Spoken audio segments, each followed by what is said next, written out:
የኢትዮ ቴሌኮም የ10 በመቶ ድርሻ ለዜጎች እንዲተላለፍ ውሳኔ ሲወስን መንግስት 1 2 3 ብሎ አቅጣጫዎችን እንደዚሁም ደግሞ ዓላማዎችን አስቀምጧል ማለት ነው። ስለዚህ ሂደቱ ሲገመገም የነበረው ከዓላማው አንፃር ምን ያህል ርቀት ሄደናል፣ ምን ያህል አከናውነናል፣ ምን ያህል ውጤታማ ሆነናል የሚለው ነው። ስለዚህ ሂደቱ የተገመገመው በዋናነት ሰፋ ያለው ማህበረሰብ ማሳተፍ እንፈልጋለን ብለን የተነሳ ነው ራዕይ ግብ ከምን ደርሷል የሚለውን በየደረጃው ተገምግሟል ማለት ነው። ይሄም የሼሩ መጠንም የአንዱ ዋጋም እንደዚሁም መነሻውም እንደምታስታውሱት ዝቅተኛው የሼር ብዛት 33 እንደዚሁም ከፍተኛው 3333 የሼር ብዛቶችን ወይም የአክሲዮን ብዛቶችን አንድ ግለሰብ መግዛት እንዲችል ሆኖ ነው የቀረበው የነበረው። በገንዘብ ስናይ ይሄም ለማስታወስ ያህል ከ9900 ብር እስከ 999900 ድረስ መግዛት የሚቻልበትን ስለዚህ አንድ ግለሰብ የሚገዛው ሼር ከ1 ሚሊዮን እንዳይበልጥ ሆኖ ካፕ ተደርጎ ወይም ተገድቦ ነው ሽያጩ ሲከናወን የቆየው ማለት ነው። ይሄም በዋናነት ዓላማው ሰፋ ያለውን ማህበረሰብ በከተማም በገጠርም ያለውን በተለያየ የመስክ የተሰማራውን ኢትዮጵያኖች ማሳተፍ ታሳቢ ተደርጎ ዓላማ ተደርጎ ይህ ተግባራዊ እንዲደረግ ተሰጥቶን እኛም እንዳስፈጻሚ ይህን ተግባራዊ ስናደርግ ቆይተናል ማለት ነው። በሚገባ መግለጽ ስለሚያስፈልገኝ ብዬ ነው። ስለዚህ ከጥቅምት 7 እስከ ታህሳስ 25 የመጀመሪያው ዙር ተከናወነ። ስለዚህ ውጤቱ ምን ይመስላል? ምን ያህል ፖቴንሻል ኢንቨስተሮች ወይም ባለሀብቶች ተሳተፉ? ምን ያህል መጠን ተሸጠ የሚለው ተገመገመ፣ ታየ። እንደዚሁም ደግሞ በሂደቱ በተለያዩ ሚዲያዎች እንደዚሁም የማህበራዊ ሚዲያዎች ጭምር ዜጎች እንደዚሁም መሳተፍ የሚፈልጉ ተቋማት ባለሀብቶች የሰጧቸውን አስተያየቶች በቀጥታም ለኢትዮ ቴሌኮም በደብዳቤ ያቀረቧቸውን ጥያቄዎች ሁሉ ስንገመግም ስናጤን ቆይተናል ማለት ነው። ይህን ሁሉ አጢነን አናላይዝ አድርገን ለባለቤቱ ለመንግስት የደረሰበትን ደረጃ በሪፖርት ቀርቧል። ሪፖርቱ ተገምግሟል። እንደዚሁም ለኢትዮጵያ ካፒታል ገበያ ባለስልጣን በሂደቱን ተከትሎ ውጤቱ ሪፖርት ተደርጓል ማለት ነው። ስለዚህ ከቀረቡ አስተያየቶች መካከል አንዱ አስተያየት በርካታ አስተያየቶች ነበሩ።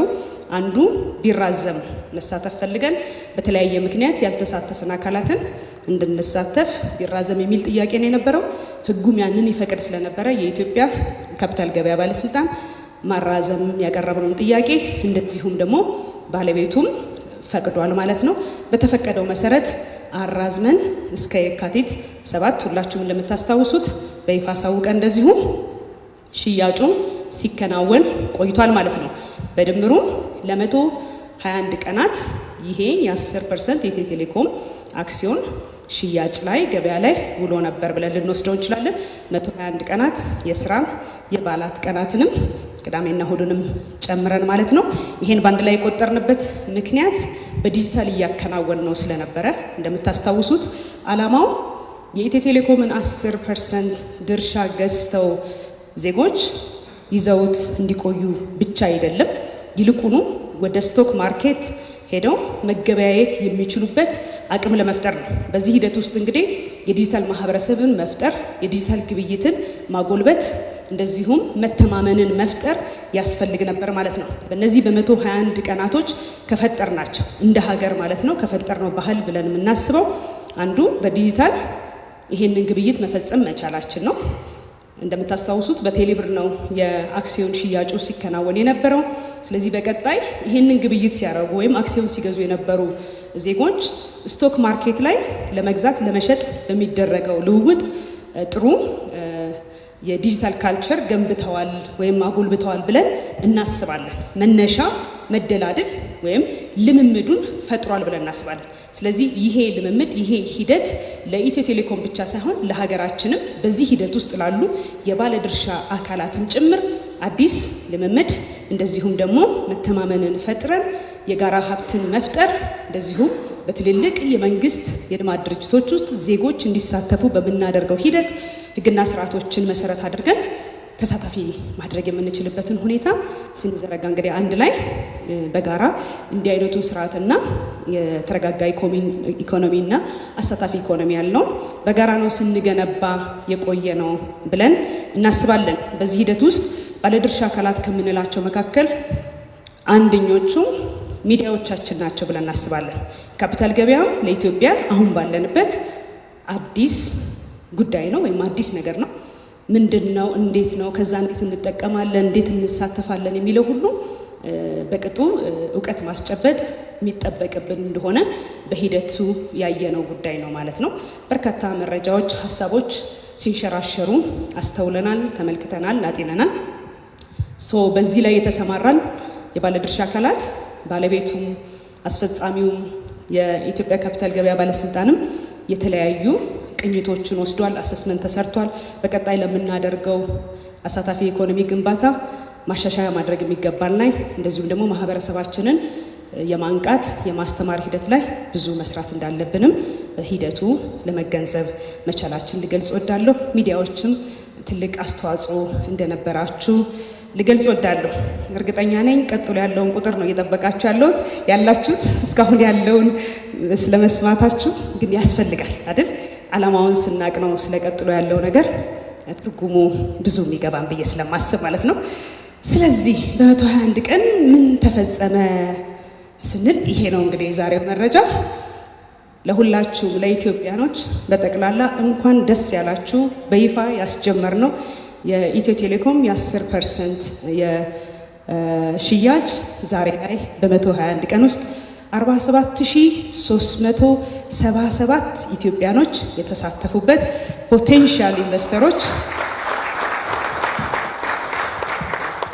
ለኔ የሚገባኝ 47377 ባለሀብቶች የኢትዮጵያ ካፒታል ገበያ በቀጣይ ስራ የሚቀረን የማጽደቅ ጉዳይ አለን እንደሚጸድቅ በመተማመን ማለት ነው ፈጥረናል ብዬ ነው ማስበው። በእነዚህ ቀናቶች ውስጥ ቀላል አይደለም። ቁጥሩን ስታዩት ትንሽ ሊመስል ይችላል፣ ግን በቀጣይ በስቶክ ማርኬት ላይ ግብይት መፈጸም የሚችሉ መሸጥ መግዛት የሚችሉ ባለሀብቶችን ፈጥረናል። እንደዚሁም ባንጋፋውና ለባለፉት 130 ዓመታት ኢትዮጵያን ታላቅ ሀገርና ሕዝብን ሲያገለግል የነበረውን የእናንተ የሆነውን ተቋም ደግሞ ዛሬ እንደ ግለሰብ ደግሞ ባለቤት ሆናችኋል ማለት ለኢትዮ ቴሌኮም ለኢትዮጵያ አንድ ትልቅ ታሪካዊ ምዕራፍ ነው ብዬ አስባለሁ። እኛም እንግዲህ ይሄንን ሂደት ስናጠናቀቅ ከዚህ በኋላ ሚዲያዎቻችንም ሌሎቻችሁም ስጠሩን እንግዲህ አክሲዮን ማህበር እያላችሁ ይሆናል ማለት ነው በሂደቱ ሲጠናቀቅ። ስለዚህ 47377 ፖቴንሻል ኢንቨስተሮች ምን ያህል ሼር ገዙ ስንል 10.7 ሚሊዮን ሼሮችን ገዝተዋል። የነዚህ ሼሮች በገንዘብ ደግሞ 3.2 ቢሊዮን ብር በዚህ በአጭር ጊዜ ውስጥ ሬዝ ተደርጓል ብለን ልንወስደው እንችላለን። ስለዚህ በይፋ ዛሬ ልናሳውቃችሁ የምንወደው ይህ ሂደት የደረሰበትና ቀጣዩ ሂደት ምን ሊመስል እንደሚችል ለማሳወቅ ነው ዛሬ የተገናኘ ነው ማለት ነው። ምናልባት በድጋሚ እንኳን ደስ ያላችሁ እያልኩኝ ለተሳታፊዎች ተወሰኑ ዘርዘር ያሉ መረጃዎችን ልስጣችሁና አጠር ያለ ነው እንዳልኳችሁ። ምናልባት ጥያቄ አስተያየትም ካላችሁ መቀበል ይሆናል ማለት ነው። ስለዚህ ሂደቱን በሚመለከት የመጀመሪያው ዙር ከጥቅምት 7 እስከ ታህሳስ 25 ድረስ በሂደቱ ወደ 43848 ዜጎች ተሳትፈዋል ማለት ነው። በዚህ ሂደት ውስጥ 8.7 ሚሊዮን አክሲዮኖችን ቡክ አድርገዋል።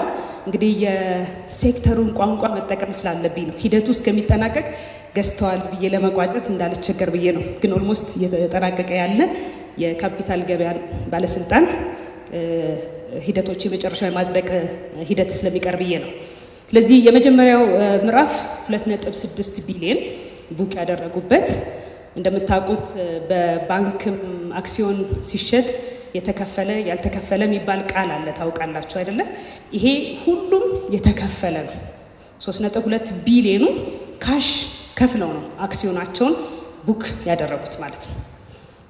ከዛ ገንዘቡ የት እንዳለም ቀጥዬ የምገልጽላችሁ ይሆናል ማለት ነው። በሁለተኛው ዙር ማራዘሚያ ካደረግን በኋላ ወደ 3529 ኢንቨስተሮች 1.8 ሚሊዮን ሼሮችን ገዝተዋል። እንደዚሁም በገንዘብ ሲተመን ደግሞ ወደ 571 ሚሊዮን ይሆናል ማለት ነው።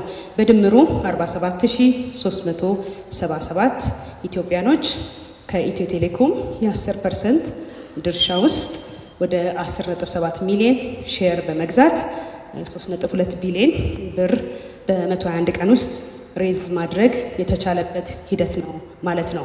ስለዚህ ምናልባት ቀደም ብዬ እንደጠቀስኩላችሁ የአንዱ የሼር ዋጋ 300 ብር ሆኖ ከ33 አክሲዮን እስከ 3300 ድረስ መግዛት የሚቻልበት የነበረበት ሂደት ነው የነበረው። እንደምታስታውሱት ዓላማውም ስንነሳ ሰፋ ያለ ማህበረሰብ ማሳተፍ ነው ብለናል።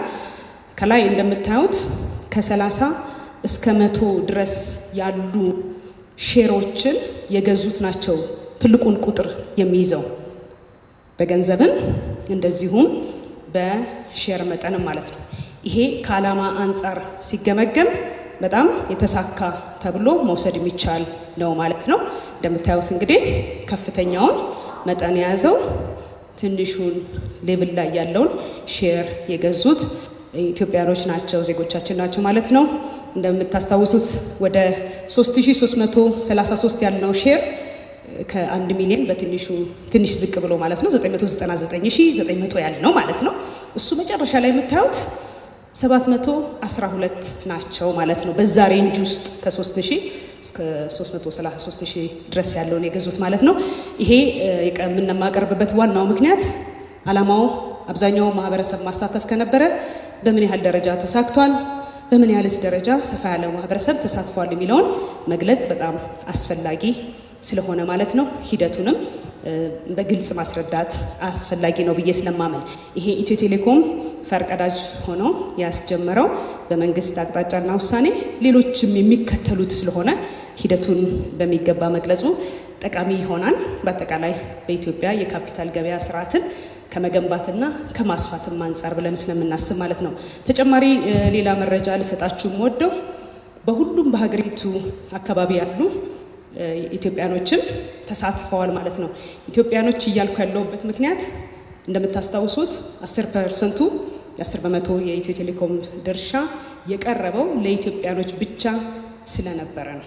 አንዱ ሪስትሪክሽን አስቀምጠን የነበር ነው ይሄ ስለሆነ ማሳተፍ የተፈለገው ቅድሚያ እድል መስጠት የተፈለገው ለኢትዮጵያኖች ስለነበረ በካፒታል ገበያ ስርዓት ውስጥ ተሳታፊ እንዲሆኑ ንቁ ተሳትፎ እንዲኖራቸው ተጠቃሚ እንዲሆኑ በማሰብ መንግስት የዘረጋውና ያስቀመጠው አቅጣጫ እንደመሆኑ ማለት ነው።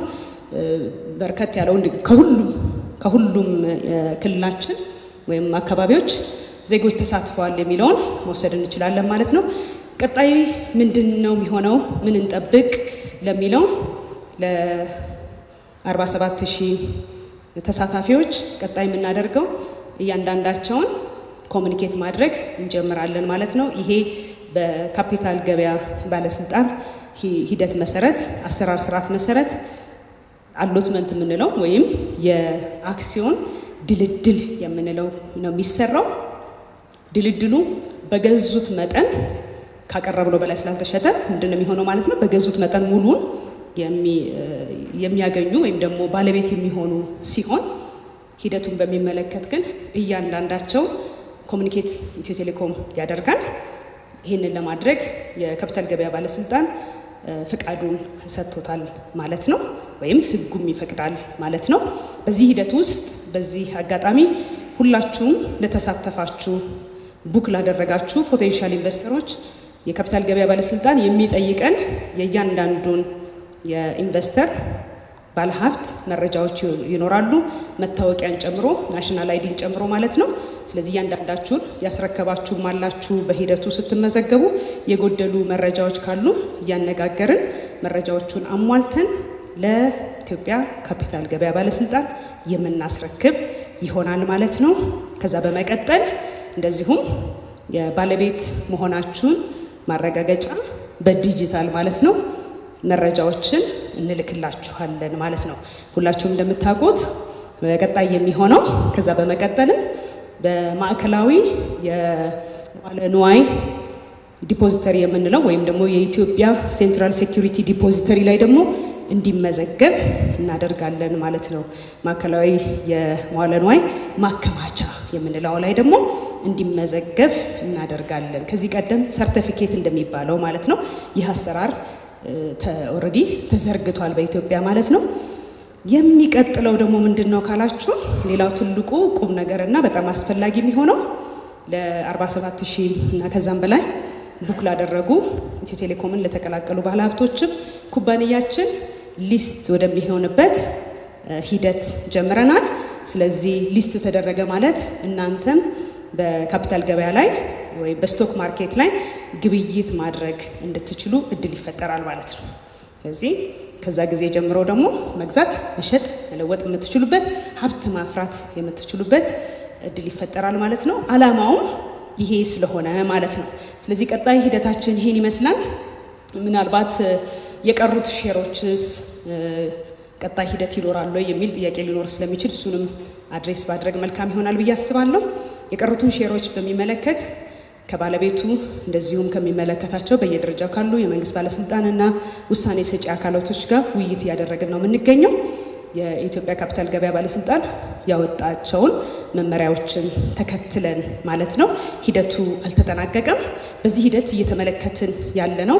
በመጀመሪያው ሂደት ላይ ለመሳተፍ የፈለጉ በደብዳቤ ጭምር ኩባንያዎች አሉ፣ ባንኮችን ጨምሮ ሼር መግዛት የሚፈልጉ አሉ፣ ከኢትዮ ቴሌኮም አክሲዮን ድርሻ ማለት ነው። እንደዚሁም ትውልደ ኢትዮጵያኖች ጥያቄ አቅርበዋል። እነዚህንና ሌሎች መሰል ጥያቄዎችን ታሳቢ አድርገን መንግስት በሚሰጠው አቅጣጫ መሰረት የሚቀጥሉትን ሼሮች የምናወጣበትን ሽያጩ የምናወጣበትን ጊዜ የምናሳውቃችሁ ነው የሚሆነው። በመጀመሪያው ሂደት ላይ ያየናቸው ወይም ክፍተት ብለን የምንወስዳቸው የተለያዩ የተሰጡ አስተያየቶች፣ አንዳንዶች ከተሰጡ አስተያየቶች ለምሳሌ መግዛት እንችላለን ግን ገንዘቡ በጣም አነሰ፣ ከ1 ሚሊዮን በታች ለምን ሆነ፣ ከፍ ለምን አይደረግም የሚል ጥያቄ ተነስቷል። በተቻለ አቅም እንዲህ አይነት ጥያቄዎችን የመጀመሪያው ዓላማ በርካታ ማህበረሰቡን ለማሳተፍ ስለሆነ መንግስት የፈለገው ዝቅ ማድረግ አስፈልጎ ነው የነበረው። አሁን በሁለት ዙር እድልም ስለሰጠ መንግስት በቀጣይ ለመተሳተፍ የፈለጉ ግለሰቦችንም ተቋማትንም እንደዚሁም ትውልደ ኢትዮጵያኖችን ጨምሮ ተጠየቁ ጥያቄዎችን አጢነን መንግስት በሚሰጠው ውሳኔና አቅጣጫ መሰረት የቀሩት ሼሮች ደግሞ ለሽያጭ ሲቀርቡ የምናሳውቃችሁ ነው የሚሆነው ማለት ነው። እስካሁን በነበረው ሂደት ውስጥ ለነበራችሁ የነቃ ተሳትፎ ከልብ እናመሰግናለን። እንደዚሁም ምናልባት መግለጽ የሚኖርብኝ በዚህ ሂደት ውስጥ ቀደም ብዬ እንደገለጽኩት ወደ 3.2 ቢሊዮን ብር 10.7 ሚሊዮን ሼሮችን በመሸጥና 47377 ኢትዮጵያኖችን ባለሀብት በማድረግ ሂደቱን ያጠናቀቀ ሲሆን 3.2 ቢሊዮን ብሩ በዝግ አካውንት ወይም ብሎክድ አካውንት በምንለው ኢትዮ ቴሌኮምም ባለቤቱም ወይም የትኛውም አካል ሳይጠቀምበት እስካሁንም ድረስ ብሎክድ አካውንት ውስጥ ነው ያለው። ይሄ መተማመንን መፍጠር ሂደቱም ይሄን ስለሚጠይቅ ማለት ነው። ለባለ አክሲዮኖች ቡክ ላደረጉ ባለ አክሲዮኖች ሳንደለድል ወደሚቀጥለው ምዕራፍ መሄድ አይቻልም። እንዳልኳችሁ እየገነባን ያለ ነው የካፒታል ገበያ ስርዓትን መገንባት ማስፋት ነው። ስለዚህ በዚህ ሂደት ውስጥ ደግሞ አንዱ ስርዓት ይሄ ነው። ለሁላችሁም ብሎክድ አካውንት ውስጥ እንደሆነ በተለያየ ጊዜ ጥያቄዎችም ስታነሱ ስለነበረ ይህንን ለመግለጽ እወዳለሁ ማለት ነው። በቀጣይ ያልተሸጡ ሼሮችን በምንሸጥበት ሂደት መንግስት በሚሰጠው አቅጣጫ መሰረት የሚሆነው አሁን የገዙት የ47377 ባለ አክሲዮኖች መብት ተጠብቆ ነው ወይም ፕሪፈረንሻል ራይት ተጠብቆ ነው ሌሎቹ የሚሸጡት ማለት ነው። ይሄም የካፒታል ገበያ ስርዓትን ከመዘርጋት ከመገንባት ጋር የተያያዘ መተማመንንም መፍጠር ስለሚያስፈልግ ማለት ነው።